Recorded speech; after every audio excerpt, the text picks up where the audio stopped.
Alors que nous vivons dans si bel petit pays, nous prenons qu'il l'autre là, nous mettons la caille nous, mais c'est pas à nous, non, c'est pas à nous, déposer, c'est pas à nous, c'est pas à nous, c'est pas à nous, c'est pas votre personne, si pays a comme ça, c'est pas votre personne, si ti maman est quatre c'est pas votre personne. Si des politiques m'accouillent, c'est pas votre personne. Si des chou obligés de partir l'autre bord, c'est pas votre personne. Alors que l'autre bord a Qui le survit. Et ce nous-là, c'est qui ce nous qui sommes avec vous? Alors nous, c'est le collectif Vivre Libre. Le Et collectif libre, Vivre Libre. et libre de respirer. Ok. Et Vivre Libre et Libre de respirer, il s'agit de quel groupe? En fait, ça, il a été créé dans quel contexte et quel est l'objectif?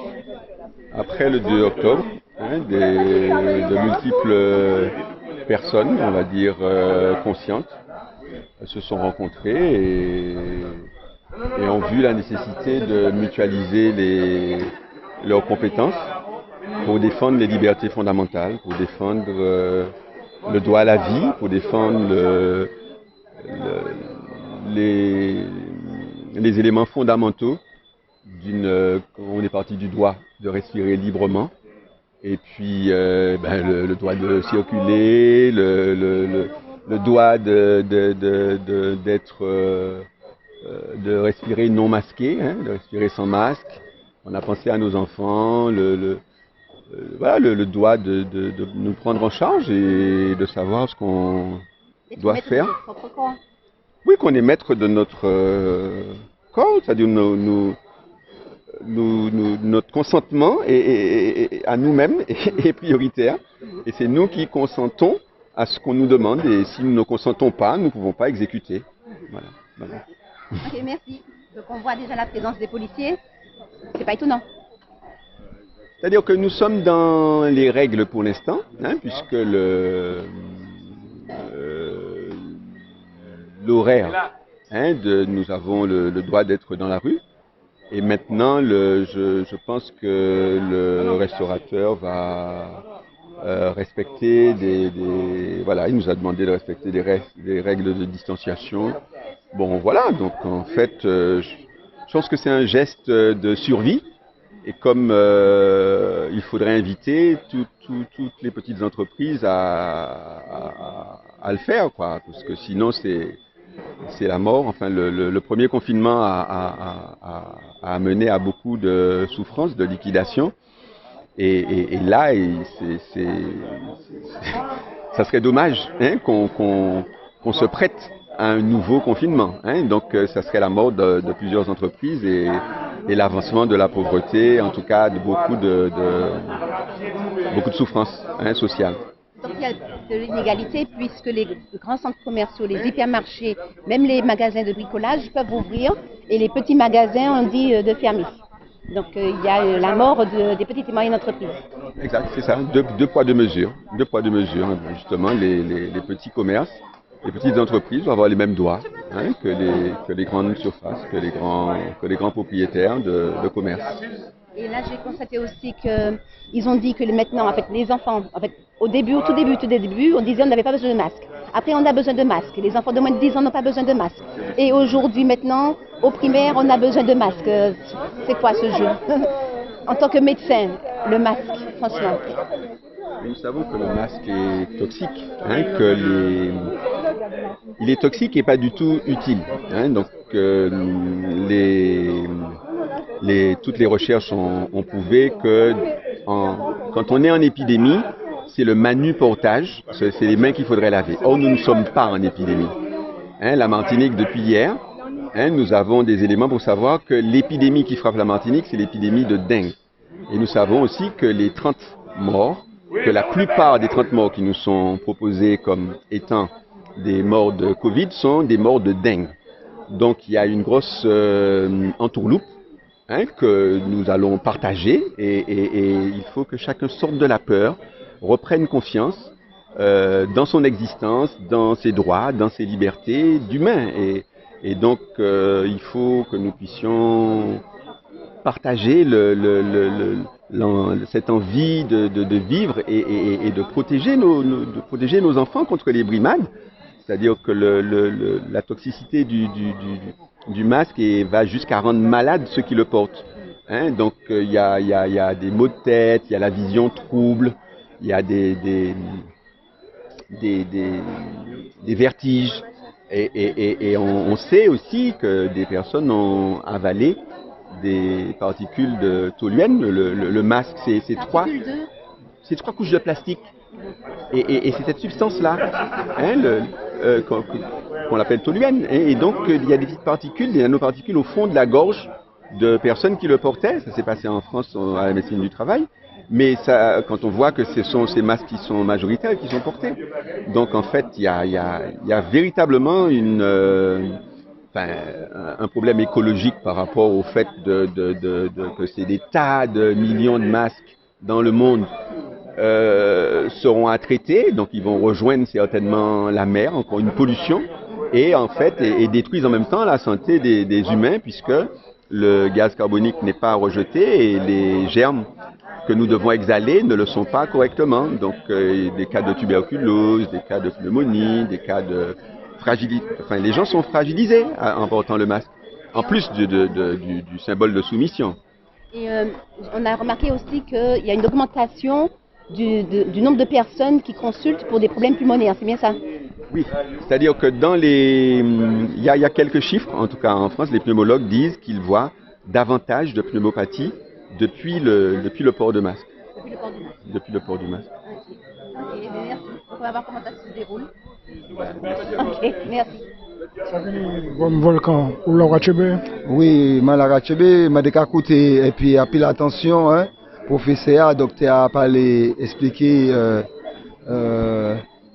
et les différents problèmes là. Ma télé ça aussi, on parle de poser des questions. Pouchi qui a pensé que vous mettez confinement parce que vous poser des questions. Et hein, ma télé que Pouchi a vu même, Pouchi a pensé et selon lui, Pouchi a pensé que vous mettez confinement alors que vous pas mettre des pièces autre île, outre-mer. Alors docteur, c'était en question de les poser. Pourquoi, s'il vous plaît, Volcan Beran Selassie, j'ai voulu me présenter. Enchanté, Volcan. Ouais, j'aurais aimé avoir votre avis. Pourquoi vous pensez-vous qu'ils ont confiné là, seulement la Martinique? J'ai mon point de vue, mais j'aurais aimé avoir l'avis de... Non, mais je ne sais pas si c'est un avis... Il n'y a pas de justification médicale, puisqu'il y a 126, officiellement, hein, les chiffres, c'est 126 morts qui sont attribués au Covid en Guadeloupe, 69 en Guyane et 30 en Martinique. Et donc ça, voilà, c'est assez surprenant. L'autre élément, c'est que par contre, c'est qu'il y a plus de 50 000 tests qui ont été réalisés en Martinique. Donc, il faut dire aux gens d'arrêter de se tester. Hein, vous savez que les tests sont faux, que les tests sont foireux. Hein, il y a deux dermatologues en Suisse qui ont envoyé des tests tout neufs à l'analyse et les tests se sont avérés positifs. Et vous savez aussi qu'il y avait le président namibien, là 2 mois avant, qui avait reçu les tests de l'OMS. Il les avait fait passer sur de la papaye. Il les avait envoyés avec un prénom. Il avait pris une chèvre, il avait passé le test avec un autre prénom. Il avait pris une caille, il l'avait envoyé avec un autre prénom. Il avait pris le fruit du jacquier avec un autre prénom et tous sont revenus positifs. Donc, on voit comment les tests sont là, en plus de leur dangerosité, puisqu'ils pénètrent. Oui, mais docteur, il y a la campagne de tests a quand même des répercussions sur les Martiniquais, puisque ce matin encore, nous avons vu une photo qui circulait sur les réseaux avec beaucoup de personnes qui étaient en train de faire la queue, en train d'attendre les tests. Voilà, mais je pense que les personnes ne savent pas encore qu'il faut arrêter ces tests-là. Il faut arrêter de se faire tester. C'est-à-dire que l'existence, le fondement, hein, pour revenir à votre question, le fondement de votre du confinement semble être le nombre de tests importants et donc de tests dits positifs, forcément, hein, même alors qu'il y a beaucoup de faux positifs, d'une part. Et puis d'autre part, c'est aussi donc je disais le nombre de tests. Et puis d'autre part, ce que les élus, les grands élus ont apporté au préfet leur soutien, c'est-à-dire que les parlementaires, plus sénateurs, députés, plus le président de l'association des maires. Et c'est pour ça que le préfet a eu tout lieu de s'appuyer sur la décision des élus du pays. Donc je crois qu'il faut retenir les trop nombreux tests, il faut arrêter de se tester, les tests sont foireux, on a dit pourquoi. En plus, je voulais insister sur la dangerosité d'aller dans une zone qui est à l'interface de notre cerveau, alors que si on a un virus, on pourrait le prendre dans la salive, on pourrait le prendre par écouvillon. Donc, et puis là aussi, les données de ces tests, bien sûr, ils sont recueillis par l'assurance maladie, mais nous savons que, en haut lieu, la décision a été prise de stocker les données médicales par Microsoft. Donc nous voyons très bien comment la dangerosité de se faire tester. Donc il faut dire à tout le monde, toutes ces personnes, d'arrêter de se faire tester. Et comme nous voulons le dire, personne n'est mort de Covid. Les gens meurent avec le Covid. Et la majorité des 30 morts qu'on attribue à la Martinique sont des morts de dengue. Voilà le scoop qu'on a eu, nous, hier. Et donc voilà une information qu'on a... qu'on a et qu'il faudra partager. Les Guadeloupéens se testent beaucoup moins que les Martiniquais. Oui, les Martiniquais font beaucoup plus de tests. Et je voulais vous dire qu'il y avait 18 500 cas de dengue cette année en Martinique. En fait, la seule épidémie que nous avons, c'est une épidémie de dengue. Mais le problème, il est quand même crucial, puisque nous voyons que les choses s'accélèrent. Le danger est là. C'est pas forcément un danger lié à la maladie, mais un danger où la privation s'accentue, la peur s'accentue, les mensonges aussi s'accentuent sur les plateaux télé. Donc comment faire comprendre aux Martiniquais qui écoutent malheureusement uniquement sa petite radio, sa télé, son présentateur télé préféré, son journaliste préféré, son maire, son élu préféré, comment lui faire comprendre une bonne fois pour toutes effectivement que le test n'est pas bon, que le masque est nocif et que surtout le confinement n'a pas lieu d'être. Il faut apporter les arguments, il faut les faire circuler, il faut montrer les nombreuses résistances. Il y a la résistance allemande qui est exemplaire avec ACU qui veut dire commission extra-parlementaire, et c'est l'une des plus prometteuses puisqu'elle rassemble plus de 5000 personnes, dont 2000 médecins, et qui mettent avec un avocat Rainer Fulmich, qui travaille la construction d'un procès où il va traduire, inculper l'OMS et les gouvernements européens qui ont confiné 3,8 milliards de personnes. Et donc c'est véritablement une des plus grosses agressions que l'humanité est en train de subir, et c'est pour ça qu'il faut fédérer toutes ces énergies, donc déjà en Martinique, que nous soyons indulgents avec tous ceux qui sont encore soumis à la peur, que nous les ôtions de ce sentiment qui a été fabriqué, et c'est presque hypnotique, et donc que nous soyons indulgents avec eux, et puis que nous soyons vraiment des personnes qui usions de la question de notre... il faut que nous puissions décider de ce qui nous arrive. Et donc, l'argumentation de couvre-feu, de conseil de défense, de confinement, c'est un vocabulaire, a trait à un vocabulaire de guerre, et non pas à un vocabulaire de santé publique. Et aujourd'hui, il n'y a aucune décision qui soit prise dans l'intérêt des populations. Et donc, je disais qu'il y a, à part les Allemands, vous avez les Suisses qui font des mobilisations extraordinaires. Il y a la chaîne de Madame Emma Cousy, il y a l'info en question, voilà une émission que devraient suivre les nombreuses personnes sur YouTube. Il y a aussi des mobilisations en Angleterre, avec vraiment extrêmement nombreuses, avec David Icke. Et donc, il y a aussi des mobilisations en Italie, il y a aussi des mobilisations en Espagne, enfin il y a des mobilisations en Antiochie, en tout cas aux États-Unis, et donc là, c'est-à-dire que les consciences s'éveillent, et il n'y a aucun doute que l'épidémie est terminée et on ne voit pas l'intérêt de telles mesures. Les mesures sont disproportionnées eu égard à la réalité de maladies entre guillemets. Voilà. Mais alors, docteur, il y a aussi le fait que, alors, bien sûr, vous n'êtes pas juriste, vous n'êtes pas non plus quelqu'un qui travaille dans les tribunaux, mais sur l'aspect juridique, comment, parce que la question elle est souvent posée, hein, comment peut-on faire pour ne pas avoir les amendes des policiers qui verbalisent au non-port du masque et ce genre de choses? Alors il faut que les personnes enregistrent cette adresse qui s'appelle Réaction 19. Réaction 19, nous disons encore une fois Réaction 19, c'est le site que mène un avocat courageux qui s'appelle Carlo Alberto Brusa, B-R-U-S-A, et qui